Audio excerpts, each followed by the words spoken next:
trupa që shkojnë në Beirut dhe çdo trup... Pra nuk bëhet llaf për trupa. Janë kthyer. S'ka pasur asnjëherë çështje trupash. Gjithnjë ka qenë çështje bombardimi dhe jo çështje trupash. Pra, dhe në këtë moment që ti thua Netanyahu, jo trupa, Netanyahu nuk ka angazhuar në një trupa dhe thotë okay, në rregull, për Netanyahu është në rregull, s'ka trupa. Por ama bombardimi mbetet opsion. Izraeli nuk do t'i sulmojë ata dhe ata nuk do t'i sulmojnë Izraelin. Shohim sa do të qëndrojë kjo thotë. Po, por kjo është vetëm një pjesë e asaj, sepse iranianët kanë kërkuar ndalim dhe tërheqje.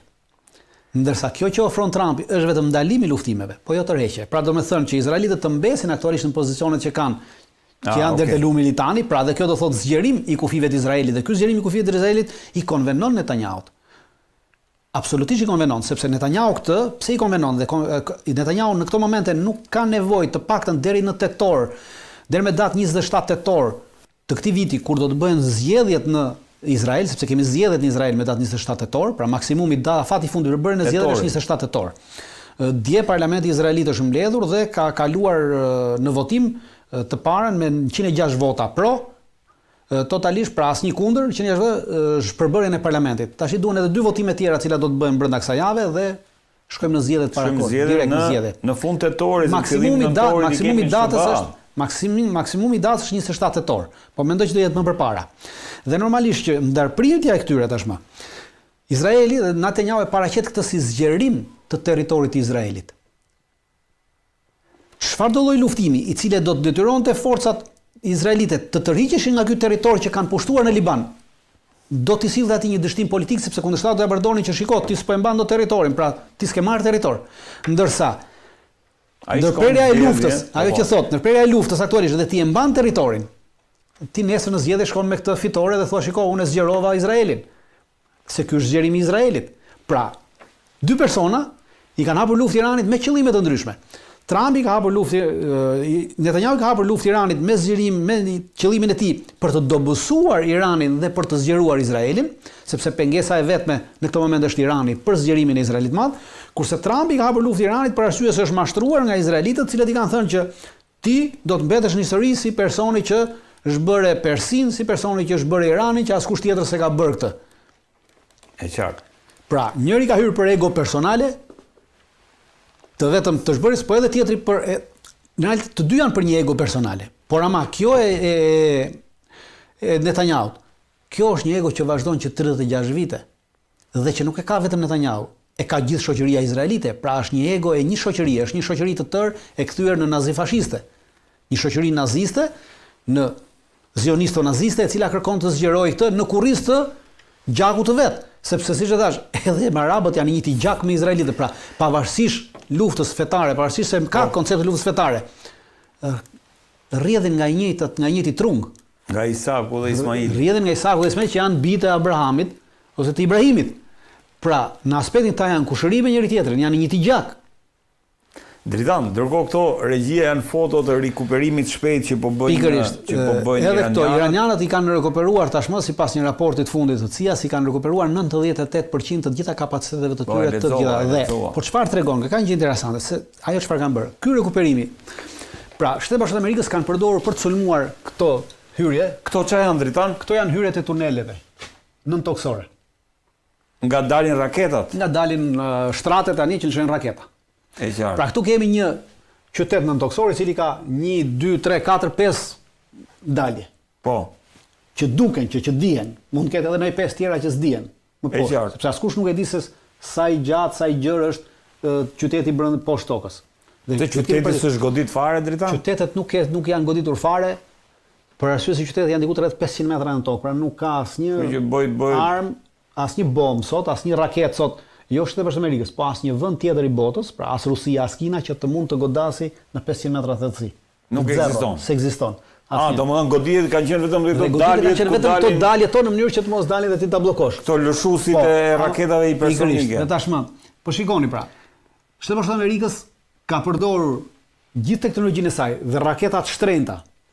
Thjesht për të rrëzuar këtë masivin shkëmbor ose dhe Irani i ka hapur këto me një buldozer. Pra për çdo kështu është përdorur buldozeri. Thjesht me buldozer janë hapur dhe këto janë tjera. Buldozer dhe këto janë tjera. Kurse harxhimet që janë bërë për ta mbyllur këtë janë masive dhe katastrofike. Dhe kanë sjellë dëm ekonomike, ushtarake, kanë sjellë probleme politike, kanë boshatisur magazinat Amerikës që me një buldozer për 30 ditë i ka hapur sërish 98% kapaciteteve. Pra aktualisht Irani është 98% kapaciteteve të tij. Ku mund dalin shtratet dyshuese më pas që na e bëri regjia këtë që na nxorri se do doja shumë tani të fokusohemi pak tek Rusia dhe Ukraina dritan sërish një sulm tjetër i paremruar. Duket se fjala e Lavrov që ne do të vazhdojmë në mënyrë sistematike të godasim Ukrainën në këto nivelet pa dëgjuara më përpara, duhet thënë kjo. Si 729 dron, me shlexova unë, 9 raketa Zirkon dhe disa raketa tjera balistike që mund të më shpjegosh ti më mirë sepse ishin një listë e gjatë. Paka shumë këto janë ajo pamje nga sulmi që është bërë mbrëm nga ana e Rusisë. Në rast se mbani mend vjet kemi diskutuar për çështjen e kapaciteteve të prodhimit të dronëve të Rusisë dhe të raketave ruse.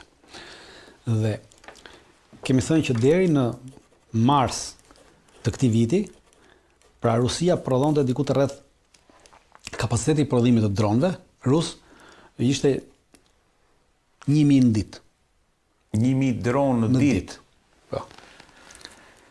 Dhe po tentonte të arriste këtë kapacitet pra nga 30.000 dronë në muaj, ta çonte në 50.000 dronë në muaj. Pra në momentin që e çon në 50.000 dronë në muaj, kemi thënë, atëherë do të fillojë goditja sistematike. Sepse ka kapacitete, sepse ato 1000 dronë që i harxhonte, pra në rast se ti do harxhosh 700 dronë në ditë siç harxhojnë ta aktualisht. Atëherë me 1000 dronë në ditë mbeten 300 dronë në ditë. Në 300 dronë në ditë në 30 në fund të muajit do të mbeten 300 rezervë herë 30, pra të mbeten 9000 dronë. Për çdo muaj. Ndërkohë që në rast se ti do të shkoje në një përplasje nesër me Evropën, me NATO, këta 9000 dronë muaj nuk janë një sasi e madhe. Po në rast se ti prodhon 2000 dronë në ditë dhe 1000 i përdor dhe 1000 mbeten, pra ti ke çdo muaj 30.000 dronë të tjerë që i ke rezervë. Dhe në momentin që Rusia do rrisë këto kapacitete, atëherë do vi edhe rritja e goditjes. Absolutisht po. E njëjta gjë ka ndodhur edhe me raketat. Ka rritur kapacitetin e prodhimit të gjitha raketave të saj. Ka rritur kapacitetin e prodhimeve të tytave të artillerisë dhe të premave të artillerisë dhe janë rritur gjitha kapacitetet. Në këtë muaj ka filluar goditja me të gjitha. Pra kemi tregëm që kemi një rritje të kapaciteteve, po këto rritje të kapaciteteve nuk janë vetëm për nevoja të përditshme, por edhe për nevoja magazinimi të mëvonshme. Prandaj në këtë moment ka ardhur kjo deklaratë e tyre që do të vazhdojmë në mënyrë sistematike, sepse e kanë kapacitetin industrial ta vazhdojnë në mënyrë sistematike. Pra ja kanë mbritur temin. Kjo i jep mundësinë sepse ti nuk mund të vazhdosh në mënyrë sistematike në momentin që ti nuk ke kapacitet industriale për të përballuar në mënyrë sistematike harxhimin. E qartë. Pra kjo tregon rritjen e një fuqie prodhimi industriale për këto nevoja. Dhe normalisht do të vazhdoj. Pastaj kjo rezultatet që jep, normalisht jep rezultate politike, jep rezultate psikologjike, jep rezultate ushtarake, jep të gjitha. Sepse në rast se ti ta zëm dje ti përdorje, duke qenë se përdorje 1000 dronë ditë dhe ti një herë në javë shëroje me 700 dronë, ndërsa tash çdo ditë do sulmosh me 700 ose me 500 dronë, atëherë ti nuk i jep mundësi kundërshtarit që të rikuperojë. Nuk i lë kapacitete, sepse godet çdo lloj pike, çdo lloj vend. Nga këta ekspertë thonë drejtan 3 muaj mund të rezistojë Ukraina nëse vazhdon ky lloj intensiteti. Problemi i rezistimit është diçka tjetër. Do të kemi që parasysh që lufta në Ukrainë ka sjellë një ndryshim të taktikave luftarake dhe gjitha dhe unë kam thënë një herë dhe pas vazhdoj ta them dhe ta theksoj që dy ushtritë vetme të cilat kanë kapacitete të bëjnë luftë moderne dhe janë të afta që të bëjnë luftë moderne dhe bëjnë luftë moderne janë vetëm ushtria e Ukrainës dhe ushtria ruse. Asnjë ushtri tjetër e botës. Edhe Ukraina si drejta. Po normal se ata po luftojnë me Rusinë. Po luftojnë pra. Asnjë ushtri tjetër e botës nuk ka as njohurinë, as kapacitetet dhe as aftësinë për të bërë këtë lloj lufte. Janë zero. Në krahasim me këto të dyja janë zero. Ka dy ushtri sot në botë, këto janë dy ushtrit më të forta sot në botë janë këto. Pra mos merrni sepse zakonisht njerëzit marrin ushtria më e fortë në kapacitetet që ti ke, në kapacitet logjistike që ti ke. Jo. Po flasim në ushtrim më të fortë në aspektin doktrinal, pra në aspektin luftarak. Dhe në aspektin luftarak, dy forcat më të vetme sot në kapacitete luftarake dhe doktrina luftarake janë rusët dhe ukrainasit. Dhe pavarësisht asaj se ata që thonë që 3 muaj, 4 muaj, pra ku japin bazë të shifrave dhe kapaciteteve që ti ke për të përballuar pra të magazinimit që ke. Por ama, kjo luftë ka treguar që si Ukraina si Rusia, doktrinat e tyre luftarake ndrojnë çdo 2 javë, çdo muaj. Pra në momentin që Rusia ka nisur një goditje të tillë të madhe, atëherë Ukraina do të nisë një organizim të ri.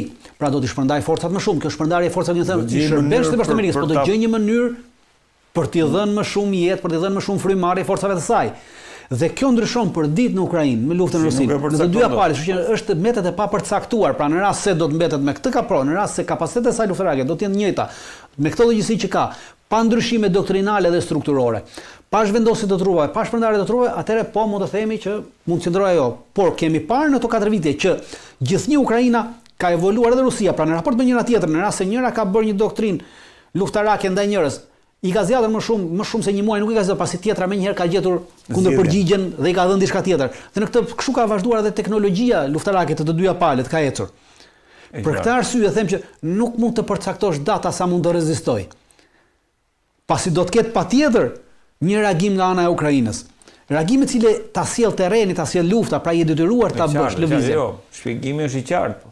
Po bën përshtypje Dritan është në gjithë këtë vijën e frontit këtu, domethënë ti shef aktivitet të fuqishëm luftarak. Në të gjithë vijën e frontit, kjo vija e frontit është bërë, ka qenë 1200 kilometra kjo vija. Kjo vija që shihni është nga këtu. Po. Kjo vija ka qenë 1200 kilometra. Për shkak se kanë ecur, kanë lëvizur, është bërë 1000 kilometra, pra 200 kilometra janë shkuar, sepse normalisht ka pasur xhepa se enda ato xhepat janë mbyllur dhe ja bërë 1000 dhe në të gjithë të vijën e frontit tashmë. Po ka veprimtari luftarake. Ka rifilluar veprimtaria luftarake në këtë vijën e frontit. Më përpara deri para një muaji nuk kishte këtu në zonën e Zaporizhës, kishte këtu në zonën e Donbasit, kishte pak këtu sipër dhe pjesërisht këtej. Tashmë ka filluar totalisht. Nuk kemi të bëjmë një ofensiv, pasi të dyja forcat e kanë kuptuar më dhe kanë nxjerrë mësime që ofensiva nuk ka më. Sepse ti nuk mund të bësh sot ofensiva të kërkojnë grumbullim të madh të forcave. Çdo lloj grumbullimi sot i forcave është i pamundshëm që të jetë i padetektueshëm. Dhe automatikisht në momentin që ti e detekton, pra e shef, e zbulon, atëherë ti je objekt i goditjes, pra secila palë do ta gjejë mënyrën për të goditur. Dhe për këtë arsye kanë rënë poshtë në këtë luftë moderne mundësia e ofensivave të mëdha në konceptin siç e ka NATO dhe që shohim shpesh analistë të NATO që thonë që do ketë një ofensivë, ashtu do ketë, nuk ka ofensiva më. Për ofensivën e verës. Mbaroj, pra nuk do të ketë as ofensiva vera, as ofensiva dimër. Thjesht ka ndryshuar, tani jemi në një veprimtari luftarake konstante. Por jo në një ofensivë me grumbullim të trupash, me intensitet shumë më të lartë, si me anën e artillerisë, si me anën e dronëve, si me anën e aviacionit, si me anën e zbullimit të gjitha. Këto raketat Zirkon, Dritan, këto Oreshniku su përdor këtë herë të paktën se. Jo, nuk u përdor, por nuk do të thotë që nuk do të përdoret më mbrapa. Në momentin që do të përdoret Oreshniku, do të merret vesh sepse zona nga çon Oreshniku, atëherë do të bëhet zonë ndalimi fluturimi dhe ajo merret vesh një ose dy ditë përpara që do të përdoret. Dritan, ndërkohë që është rritur intensiteti dhe ndërkohë që flasim për bomba bërthamore, vjen edhe një lajm i çuditshëm fakt sepse ajo që të gjithë po prisnin ishte që Shtetet e Bashkuara të Amerikës të largoheshin nga Europa. Ndërkohë vjen një lajm nga Financial Times i cili në një farë mënyrë flet për burime që raportojnë se Shtetet e Bashkuara të Amerikës kanë vendosur që t'ia plotësojnë, sepse duhet kujtojmë që para disa kohësh Polonia kërkoi testata bërthamore nga Shtetet e Bashkuara të Amerikës. Ndërkohë, duket sikur kjo kërkesë i është plotësuar dhe këtu jemi në biseda dhe këtë e thot Financial Times.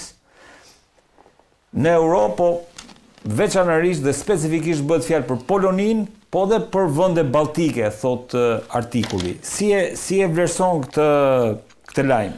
E para duhet të shohim atë që ajo që vethat të gjithë presin që Shtetet e Bashkuara të Amerikës largohen nga Evropa. E para, Shtetet e Bashkuara të Amerikës nuk largohen dot nga Evropa, pra nuk e ka kompetencën presidenti i Shtetit Bashkuara të Amerikës të largojë forcat amerikane nga Evropa. Forcat amerikane në Evropë janë aty me miratim të Kongresit amerikan, me një vendim të vitit 1956 dhe një vendim i vitit 1956 përcakton qartësisht që niveli minimal i trupave amerikane në të vendosura në Evropë do të jetë 74.000 forca. Pra 74.000 janë pa ndryshuar. Po, gjatë luftës ftohtë ka qenë deri në 360.000 forca. ku ishi gjatë luftës ftohtë, pra gjatë perdes të hekur që ishte. Çfarë vjen mbi 74.000 forca është kompetencë e komandantit forcave të armatosura, pra presidentit e Republikës që t'i lëvizi këto forca, t'i shtoi, t'i uli, t'i bëri. 74 është niveli minimal që ka përcaktuar Kongresi. Pra kjo është e pandryshueshme. 74.000 forca do të mbesin, mund të zhvendosen nga Gjermania, të shkojnë në Poloni, të shkojnë në Rumani, po do të mbeten në Evropë. Vetmi organ kompetent për të hequr këto 74.000 forca është vetëm Kongresi Amerikan. Por dhe këtë duhet ta bëjmë me kërkesë të presidentit të Republikës. Pra, asnjë president amerikan nuk do të guxonte sot që të bënte një kërkesë të tillë para Kongresit amerikan për arsye se do të ishte vetvrasje politike, sepse do të refuzojë. Po veç do të refuzojë, por ishte vetvrasje politike totalisht. Pra, pavarësisht se shtuhet, Shtetet Bashkuara të Amerikës 74 do t'i mbajnë aty ato forca. Nuk ka asnjë ndryshim në kuptimin e qëndrimit në raport me Europën. Mund të lëvizën, pra si thash, sepse do t'i lëvizin nga Gjermania, i ka këtu në Gjermani. Ja, këto janë. Dhe do t'i çojë këtu në Romani ku po ndërton bazën më të madhe, një bazë të madhe. Mund të çojë pjesë të testata bërthamore në Rumani. Jo, forcat. Mund të heqë dhe t'çojë në Rumani. Se këto janë të testatave bërthamore drejt. Dakor, kjo heqë nga këtu dhe t'i çojë në Rumani, por kjo nuk ka në vlerë. Aktualisht ku ka armë bërthamore ka në Gjermani, ka në Itali, ka në Angli. Sepse se keni vënë ka edhe në Angli, ka edhe në Turqi. Turqia nuk është pjesë e Evropës, është pjesë e NATO-s. Po flasim në aspektin e Evropës. Pra, edhe Britania nuk është pjesë e Evropës, është pjesë e NATO-s, por ka. Tashmë kjo këtu. Dhe pse të shkohet në Poloni? Pra, pse kërkohet Polonia? Vendosja e këtyre armëve bërthamore në Poloni nga aspekti taktik dhe operacional nuk ka asnjë lloj vlere në përplasje me Rusinë. Pse nuk ka vlerë? Arma bërthamore ka vlerë kur ti e ke larg kapaciteteve të goditjes të armikut. Pra armët bërthamore amerikane kanë vlerë kur janë në Shtetet Bashkuara të Amerikës, sepse janë shumë larg. E qartë. Dhe ti e ke të kontrollueshme dhe ai tjetri nuk e di ku ti e ke. Kanë vlerë kur janë në nëndecet amerikane, pa kur ti nuk e di ku është nëndecja. E qartë. Se ka disa nëndece bërthamore. Kur ti ngren avionët me rrezet gjatëve që janë B-52-shët që lëshojnë, B-2-shët që lëshojnë, pra ti mund ta ngresh atë me armë bërthamore dhe ngresh ande dhe ke garantinë se ky nuk ta rrezon avionin. Kurse çdo lloj armë bërthamore që pretendohet të vendoset, armët bërthamore që janë në Gjermani, armët bërthamore që janë në Itali, janë armë që lëshojnë me anë të avionëve. Pra duhet që një avion bërthamor, një avion që mban armë bërthamore siç është B-2-shi, B-52-shi të vendoset tu dhe të fluturojë ose nga aviano i Italisë ose nga baza e Ramstein në Gjermani që është bazë që mund të përdoret. Por në rast se ta vendosësh të avion me këto armë bërthamore në Rumani, në Poloni, në vendet balltike, atëherë ti ke vendosur në kufi me Rusinë dhe çdo lloj veprimtarie që e këtij avioni, çdo veprimtarie aty është direkt këtu, pra ky mund ta godasë, s'ka nevojë ta godet me artilleri, ta godet me gjithçka. Pra në moment që është për shkallëzim dhe ti nuk ka asnjë vlerë operacionale. Kam një hartë tjetër aty regjia që lidhet me këtë. Ti e vendos edhe në Poloni. Por kjo nuk ka të bëjë me çështjen e Rusisë, sepse ti nuk i përdor dot të armë ndaj Rusisë. Sepse ti duhet ngresh avionin që ta përdorësh, po në moment që do ngresh të avion për ta përdorur, në moment që janë acaruar gjërat, atëherë automatikisht ky avion është objekt i goditjes të artillerisë kundërajrore, të raketave antiaerore. Po gjithsesi shumë afër Rusisë janë drejtanë, në Bielorusi. Prandaj nuk është objektiv pra nga ana taktike dhe operacionale nuk ka të bëjë nuk hyn fare. Po nga ana politike, politike nuk ka të bëjë as me Rusinë. Nga ana politike vendosja këtyre armëve këtu ka të bëjë me çështje me luftë të brendshme që po ndërvendoset midis Shtetit Bashkuar të Amerikës dhe Francës për menaxhimin e Evropës. Pra kush kontrollon Evropës? Franca bëri një stërvitje të përbashkët me Polonin. Po, e bëm herës tjetër. Me Polonin për stërvitje bërthamore, pavarësisht se Polonia nuk është vend bërthamor. Dhe Franca ka vendosur dhe është e gatshme që të vendosë avion me raketa bërthamore. Ombrella bërthamore, po. Dhe gjithë ka vendosur, pra ka ofruar ta vendosin në Poloni, ka vendosur të vendosin në Gjermani dhe ka ofruar të vendosin edhe në vendet baltike. Pra Franca. Këta avion. Atëherë në momentin që Franca i vendos ta avion, pra përveç Gjermanisë, ku ka edhe Shtetet Bashkuara të Amerikës, atëherë i vendos në vendet baltike dhe në Poloni. Atëherë Franca merr një rol tjetër politik si ombrella e vetme e Evropës, si mbrojtja e vetme bërthamore që ka. Dhe në këtë moment e poston Shtetet Bashkuara të Amerikës. Për këtë arsye Shtetet Bashkuara të Amerikës tashmë janë garancia e vetme dhe thonë që ne i vendosim në Poloni, vendosim edhe në vendet balltike.